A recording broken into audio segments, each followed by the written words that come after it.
Mile High Sports, your morning minute. Nate, Sean, and TJ, thanks for stopping by. Thursday edition of the program, which means we've got another exciting Thursday night football game for you tonight. Not really. Are you sure? The Rockies get the win yesterday afternoon. They close out the series with the Marlins, final 15-9. I'm not really sure what happened to 14-3 when I managed to turn it on, but 15-9 was the final.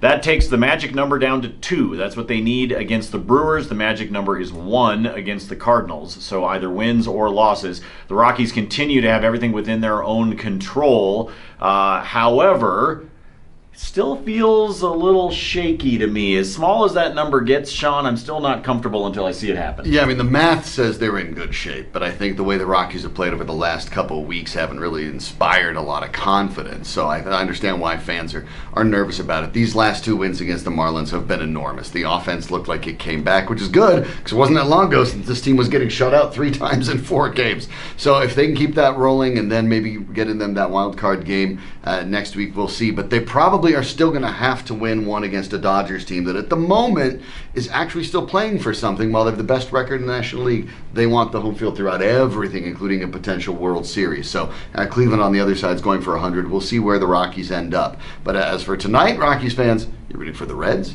and you're rooting for the Cardinals. I know they're pursuing, but you want that series for them against Milwaukee to mean something.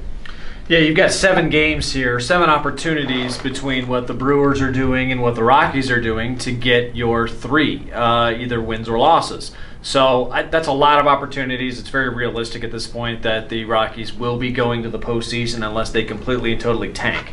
If they lose out, then yeah, you're in trouble.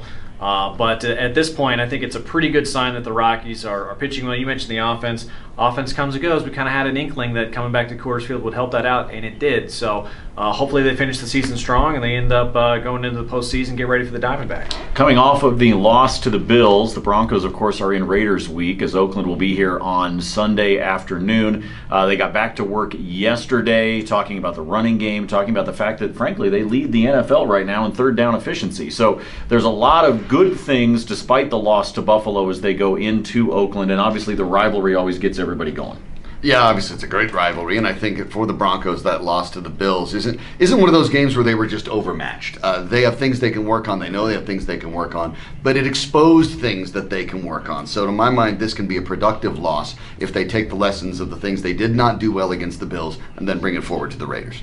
Yeah, the Raiders and Broncos are, I think, one of the few opportunities where you get to see 2 teams that legitimately don't like each other play. Aqib Talib and Michael Crabtree have had their ins and outs in the past. The defense versus that great offense with their weapons, I think, is another great matchup and another good reason to watch. I expect a really exciting game, a close one at Mile High, and the fact that the line now is -3 for the Broncos means this is essentially a pick'em game in Vegas. So they think it's a pretty evenly matched contest. I think it's going to be exciting.